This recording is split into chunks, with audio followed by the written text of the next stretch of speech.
Jangan ambil hak orang. Sebab kalau ambil hak orang, mati syahid pun Allah tak benarkan masuk syurga. Jangan main-main. RM5 Ustaz, RM1 Allah tak benarkan. Bergantungan roh dia, mati syahid. Ikhlas.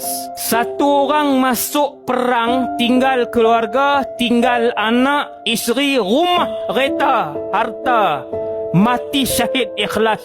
Tiba-tiba ada hutang, sengaja lewat-lewat hutang orang RM100. Bukan tak ada duit, dia pun duit belambak pi. Kita hutang orang RM100 saja melambat-lambatkan, sedangkan ada duit kita kata dia duit banyak pi. Nanti-nanti duk tengok ada duit bukan tak ada duit. Dia ada duit, dia tak ada duit, yang tu duit dia, kena bayang. Hati-hati dengan hak orang. Berhutang orang, ambil harta orang, adik-beradik bagi harta tak betul. Hati-hati. Hati-hati sementara masih bernafas. Untung kita semua main mengaji. Tuan-tuan guru, ustaz-ustaz peringat kita, jangan ambil harta orang walaupun RM1. Allah gantung roh kamu, tak boleh masuk dalam syurga. Mati syahid. Allahu Akbar. Hati-hati.